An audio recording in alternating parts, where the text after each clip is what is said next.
Quem de nós que não conhece a história de Ruth, que faz parte de um livro da Bíblia, né? Ruth, a história de Ruth, ela tem muito a ensinar às mulheres. É uma história muito bonita, o qual a decisão dela repercute por toda a eternidade e vai continuar repercutindo.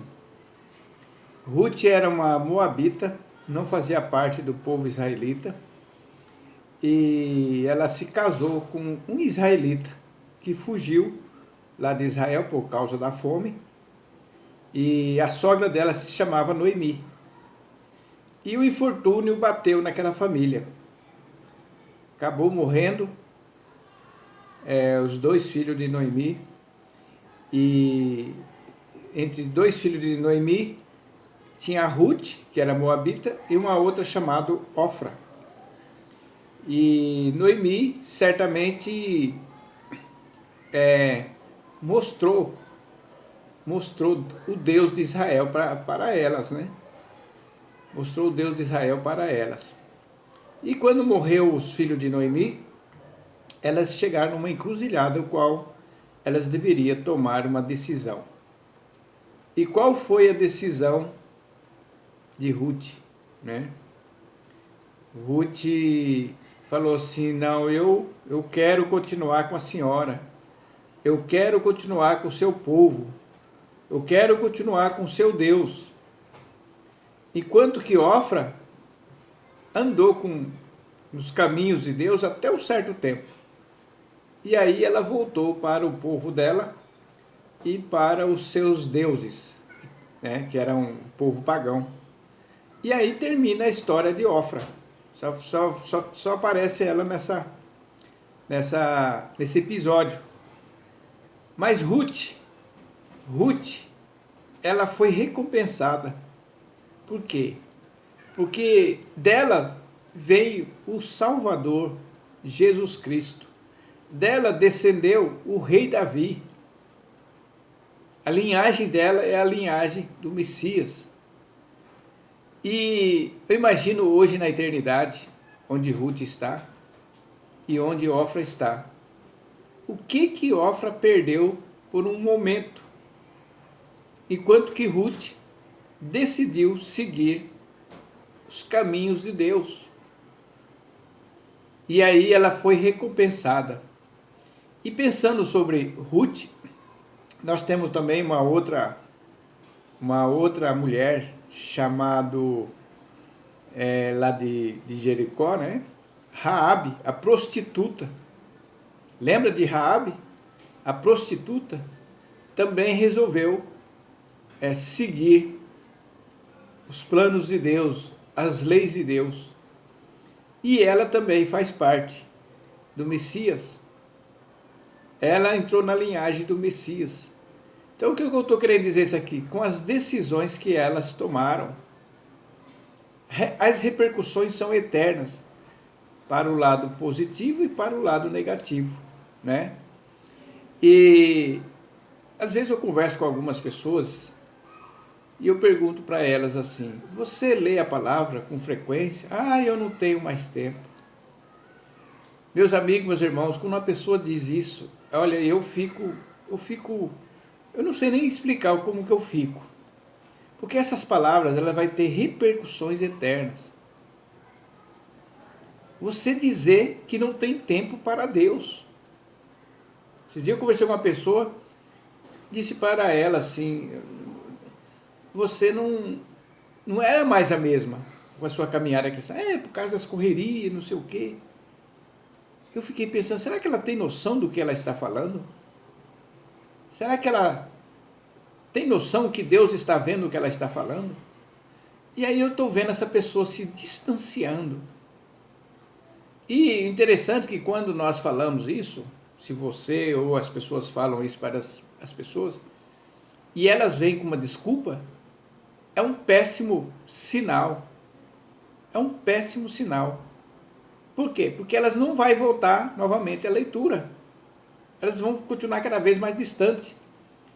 Porque se elas voltassem, elas poderiam falar, puxa, é mesmo, né? É mesmo, o que eu estou fazendo?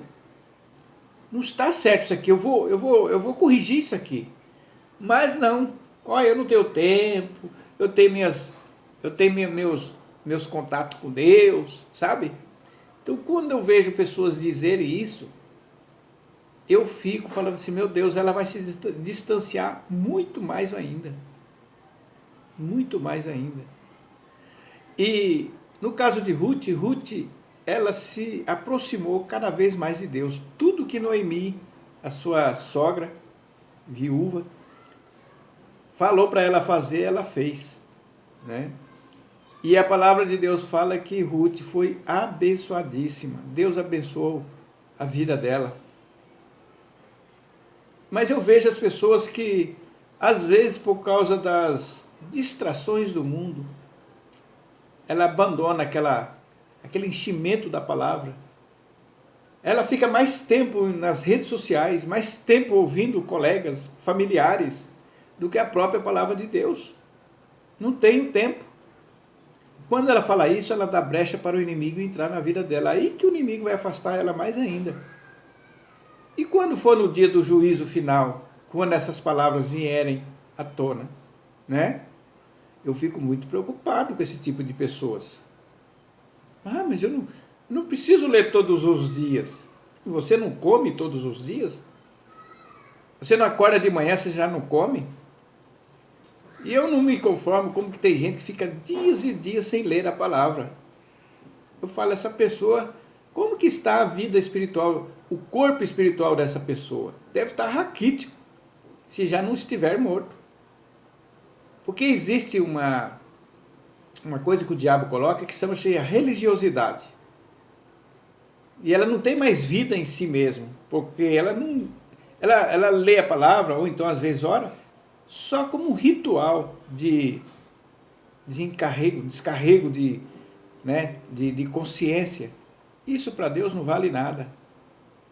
Porque nós temos que buscar a palavra como se fosse a coisa principal. Como não? É uma coisa principal. O alimento nosso. Eu vou ser sincero para vocês, não estou falando para me engrandecer não. Eu não consigo ficar um dia sem ler a palavra. Quando eu estou na rede, opa, deixa eu ler, primeiro eu vou ler a palavra, depois eu vou para as redes sociais. A minha casa aqui é cheia de Bíblia, tá? Tem Bíblia tudo quanto é canto, aqui não dá para vocês verem aqui, não vou tirar o celular para vocês verem. Aqui na cadeira, aqui, só aqui na cadeira, aqui do meu lado esquerdo, aqui tem 3 Bíblias, que eu leio todinha. Em cima da mesa aqui tem mais 3. Ali na estante tem mais 2 Bíblias. É Bíblia para tudo quanto é lado. Eu amo isso aqui, né? E eu encho a minha mente com as coisas de Deus. Quando eu estou, às vezes, em casa, praticando exercício físico, eu coloco uma pregação, não desses pregadores que estão aí por aí, aqueles antigos, né? Spurgeon, C.S. Lewis e tantos outros. Escolho uma pregação para mim estar fazendo minhas atividades e ouvindo. Eu fico enchendo a minha mente. Isso aí se encher do Espírito. Por que eu estou dizendo isso? Para que você siga o exemplo. Para que você nunca diga assim, olha, eu não tenho tempo. E Deus fica muito triste quando vê alguém dizer que você não tem tempo para Ele. Aí eu digo para essas pessoas que não tem tempo, você tem tempo sim. Se você quiser, você tem tempo. É que você está longe das coisas de Deus. E Deus é tão bom com as pessoas ainda, com elas, que Deus abençoa a vida delas. Por isso que a palavra de Deus fala, Deus é bom até por os ingratos e maus. Pessoa ingrata, né? Então, meus amigos, meus irmãos, eu espero que você seja fanático mesmo pela palavra. A pessoa não é fanática por time de futebol, por redes sociais, por celular. Por que não pode ser fanático pela palavra? Encher a mente dele da palavra. Então eu estou fazendo esse pequeno vídeo aqui, ficou meio longo, né? Sei que as pessoas não gostam de vídeo longo. Mas eu espero que você, a partir de agora, você se encha das coisas de Deus. A tua mente. Para você conseguir vencer esse mundo mal. Eu espero que o Espírito Santo coloque essa fome da palavra. Essa fome de estar cada vez mais perto de Deus. Esse é o meu desejo e minha oração para cada um de vocês.